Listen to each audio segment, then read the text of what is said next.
las expresiones que uno más oye frecuentemente, sobre todo en el ámbito de la docencia, es aquello de la transmisión del conocimiento.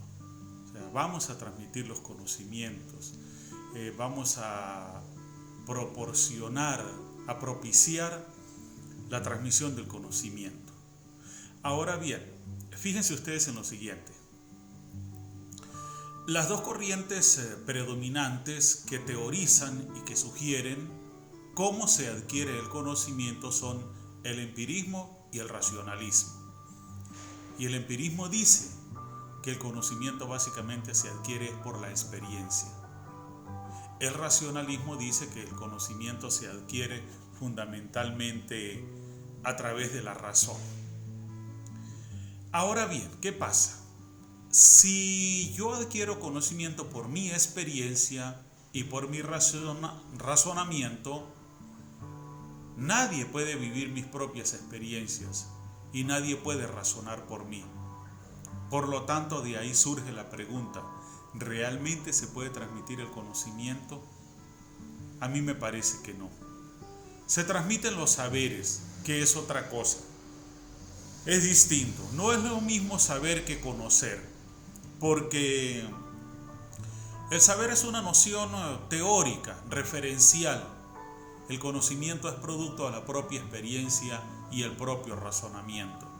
Yo, para desarrollar conocimiento, debo experimentar, debo vivenciar. O, en todo caso, debo razonar. Nadie puede hacerlo por mí. Lo que yo desarrollo como parte de mi propio conocimiento sirve como referente para otras personas y desde la perspectiva de esa otra persona es un saber que se toma como base, como punto de orientación o de apoyo para que esa persona desarrolle su propio conocimiento y es distinto. Ahora bien, desde esta perspectiva deberíamos preguntarnos entonces, ¿tenía razón Gorgias cuando decía que no era posible conocer y si se conocía pues no se podía transmitir el conocimiento y si se transmite el conocimiento pues no es comprensible? Y ese es justamente el tema de hoy en Senda Filosófica, Gorgias y la imposibilidad de conocer. Yo les doy la bienvenida de esta manera a Senda Filosófica y voy a partir desde ya con mi disertación sobre Gorgias, el segundo de los sofistas y con el que vamos a cerrar ya todo este periodo de los presocráticos. Gorgias nació en el 427 a.C., fue un sofista y filósofo griego considerado el mejor retórico de su época. Hoy se lo conoce sobre todo por el diálogo platónico Gorgias. Su filosofía se basaba en la afirmación de que nada existe o si existe, no se puede conocer realmente. Y si se puede conocer, ese conocimiento no se puede transmitir. Y aunque pudiera comunicarse, no se entendería como se pretende. Este es el hilo conductor, la columna vertebral de la filosofía de Gorgias. Gorgias hizo esta afirmación basándose en la naturaleza subjetiva de la mente humana, dado que toda la realidad debe ser interpretada por un individuo. La visión que una persona tenga de una silla diferirá de la de otra, y aunque cada una asumirá que la otra tiene la misma comprensión de la silla, esto es imposible. Y por lo tanto la comunicación precisa de los conceptos también es imposible, porque la idea de la silla es diferente de la silla real. Es posible que hiciera estas afirmaciones para satirizar la visión de la escuela eleática de Parménides, cerca del 485 a.C., de la existencia como una sustancia única, increada e indestructible. Según Gorgias, pretender conocer lo que constituía la existencia era un absurdo y era igualmente posible afirmar y demostrar que no existía nada en absoluto. En este sentido, pues prefiguró en 2000 años al escritor y filósofo relativista italiano Luigi Pirandello, en su afirmación de que una persona no puede entender las palabras de otra y que cada uno vive en su propia realidad creada y mantenida por sus propias interpretaciones del mundo. Estas posturas son, por supuesto, subjetivistas y relativistas. Me atrevería yo a hablar también en este caso como de escepticismo, en tanto que Gorgias dice que no es posible conocer también. Las fechas de Gorgias se ubican a menudo entre el 483 y el 375 a.C., pero se basan en la única fecha registrada, el 427 a.C., cuando llegó a Atenas como parte de una delegación de Leontini, Sicilia, cuando tenía aproximadamente 60 años. También se dice que murió a la edad de 108 años, por lo que, partiendo del 427 a.C., se establecen las fechas de su nacimiento y muerte, pero son aproximaciones, ya que se desconoce su edad real en el 427 a.C. Se dice que le pagaban muy bien por sus enseñanzas y era tan respetado que se erigió una estatua de oro macizo con su imagen en Delfos. Murió en Larisa, supuestamente a la edad de 108 años, y se conservan 4 obras de Gorgias sobre la naturaleza o sobre lo inexistente. La primera, Encomio de Helena; la segunda, Defensa de Palamedes; la tercera, y Epitafios o la oración fúnebre ateniense; la cuarta. Ahí tienen ustedes en pantalla un mapa donde está Leontino ubicada entre Siracusa y Catania, el sitio donde nació, donde se supone que nació Gorgias, este filósofo que indudablemente adquirió una fama impresionante por su capacidad retórica, ¿no? Porque para defender las posturas que fijaba era realmente impresionante.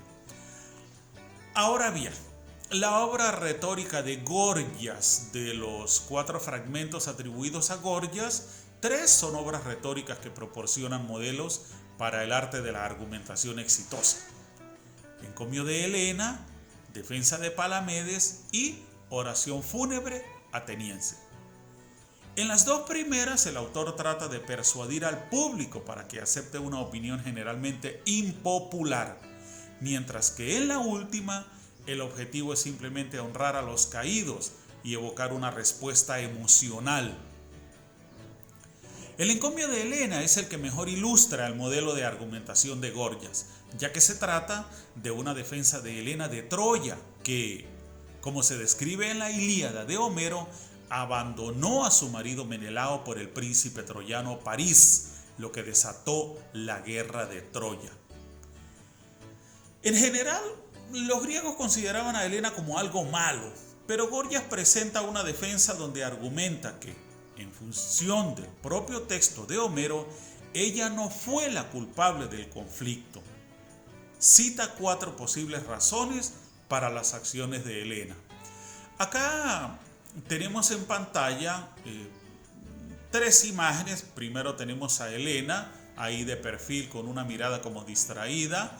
Luego en la parte de arriba tenemos el famoso episodio donde a París le toca escoger entre Afrodita, Hera y Atenea para entregar la manzana de oro, y París se la entrega a Afrodita. Y en la parte inferior vemos una representación de París secuestrando a Helena y llevándosela de Grecia a Troya. Pues este hecho indudablemente fue el que causó la guerra de Troya, que pues duró 9 días y nosotros conocemos la historia del último año en la Ilíada. Y las fuerzas a las que hace referencia Gorgias, tomando como base este momento específico del rapto de Helena por parte de París, son la fuerza física, el amor, la voluntad de los dioses y la persuasión verbal.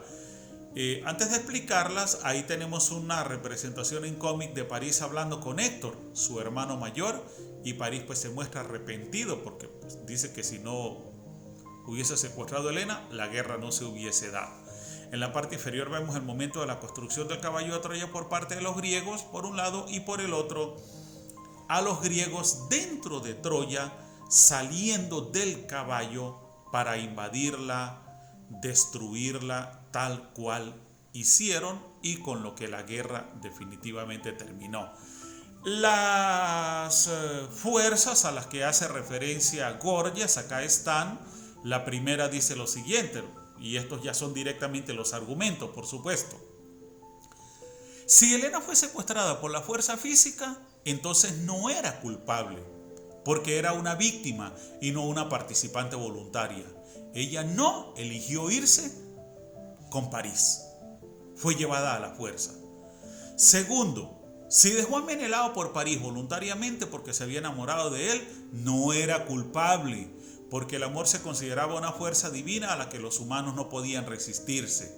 O sea que una vez más, Helena no fue la que tomó la determinación, la que movió el hilo de la voluntad para dejar a Menelao y escapar con París. La tercera fuerza, si los dioses quisieron que Helena dejara a Menelao por París, ella no tenía la culpa por esta misma razón, ya que ninguna voluntad mortal podía enfrentarse a la de la divinidad. Y por último, si dejó a Menelao debido a la poderosa persuasión verbal de París, tampoco podía ser culpada, porque se entendía que las palabras tenían un poder significativo y podían convencer a uno de comportarse de forma contraria a su inclinación personal. Quienes hemos leído a lo menos en parte, o por lo menos en parte, la Ilíada, sabemos que todo lo que ocurrió en la Ilíada y en la Odisea prácticamente fue manejado por los dioses. De una manera caprichosa, por su propia voluntad, un choque de voluntades, de decisiones, de encontronazos, un drama total. Eso representan la Ilíada y la Odisea, y partiendo justamente del hecho del secuestro de Helena por parte de París, es que Gorgias desarrolla estos argumentos para defender, ¿no? Para colocarnos esto como ejemplo de cómo era la fuerza de su argumentación. Ahora, en cuanto a la existencia y el conocimiento, Parménides afirmaba que lo que es no puede proceder de lo que no es. Y, puesto que lo que es existió, tiene que haber procedido de algo. Pero, como solo podía proceder de lo que es, debía proceder de sí mismo y, por tanto, era increado, de una sustancia única e inmóvil, porque si pudiera estar sujeto a cambios no sería entonces el mismo. La respuesta de Gorgias a la postura de Parménides fue que nada existe, porque si algo existe, debe ser el ser o el no ser. Pero el no ser no existe, y si el ser existe, tendría que ser eterno, como decía Parménides, o creado. Si fuera eterno, no tendría principio ni fin, ni posición, y no puede existir nada que no tenga lugar, por lo que el ser no existió, y si el ser no existió, nada existe. Si el ser fuera creado, tendría que haber un creador, y puesto que nada puede venir de lo que no es, el creador sería lo mismo que la creación, lo que llevaría a que no tuvieran posición y, por tanto, no existiera. Incluso si el ser existiera, sería intrascendente para la condición humana, porque sería incomprensible e incomunicable. Gorgias afirmaba que los conceptos existentes en la mente no se corresponden con la realidad. El pensamiento no es lo mismo que sobre lo que se piensa, y los pensamientos de cada uno son diferentes. El concepto de ser de una persona, en primer lugar, no se correspondería necesariamente con el verdadero ser, y además solo sería accesible para ese individuo, ya que su visión del ser no se podría transmitir correctamente a otra persona. También es posible que la comprensión del ser de una persona sea una completa ficción, porque los humanos son capaces de imaginar cosas que no se corresponden con la realidad objetiva. Las afirmaciones de Parménides y otros filósofos de que la verdad solo puede ser aprehendida por la mente pura, la razón, son un mito, porque se está afirmando que la mente es capaz de comprender la realidad objetivamente, pero dado que los seres humanos están limitados por la interpretación subjetiva, solo pueden comprender lo que su entendimiento subjetivo les permite. Incluso si se pudiera afirmar que la realidad es comprensible, sería incomunicable, porque el pensamiento no equivale a la realidad perceptible y las palabras no se corresponden con el pensamiento. No está claro en realidad cómo debían entenderse estas afirmaciones, como se ha señalado. Gorgias era conocido por su capacidad de disertar sobre cualquier tema y por su poder de persuasión. Así que claramente creía que se podía comunicar algo sobre la realidad objetiva a los demás y además que existía una realidad objetiva como punto de referencia para sus argumentos. Lo más probable es que solo se tratara de demostrar la técnica que Platón criticaba, como hacer que el argumento más débil parezca el más fuerte y así mostrar sus habilidades retóricas, pero esta interpretación es especulativa. Es igualmente posible que estuviera haciendo una sincera observación filosófica. Este tema de Gorgias y en la forma como él lo plantea, que parece contradictorio, ha sido objeto de debate desde muchas posturas filosóficas y generalmente se llega a la misma conclusión, ya que seguramente Gorgias no estaba convencido realmente de la no existencia de la realidad y de la imposibilidad de conocer, de comunicar el conocimiento y de lograr una comprensión. Sin embargo, eso es lo que reza el hilo conductor de su filosofía y por eso a este respecto y sobre su postura pues no se ha dado una posición definitiva. Desde el punto de vista interpretativo queda todo como apegado casi que a la mera especulación. Quizá hay bastante de razón, diría yo, en la postura de Platón con respecto al hecho de decir, bueno, mire, él lo que quiere es convencernos de algo que aunque necesariamente no es, pues es de su conveniencia que lo veamos de esa manera. Es como que nos quiere decir, miren lo bueno que soy yo para argumentar, para defender posturas. Se trata un poco de eso. El Gorgias de Platón presenta al sofista como un fraude manipulador, cuando Sócrates obliga a Gorgias a aceptar que un público inculto es más fácil de convencer que un grupo armado con conocimiento y hechos. Sócrates pregunta repetidamente a Gorgias qué es exactamente lo que enseña, y Gorgias evade la pregunta con respuestas floridas antes de admitir que enseña el arte de la persuasión, que se basa en la manipulación de un público a través de sus creencias culturales, en lugar de un argumento razonado basado en hechos, y que los ignorantes son más fáciles de persuadir que los educados.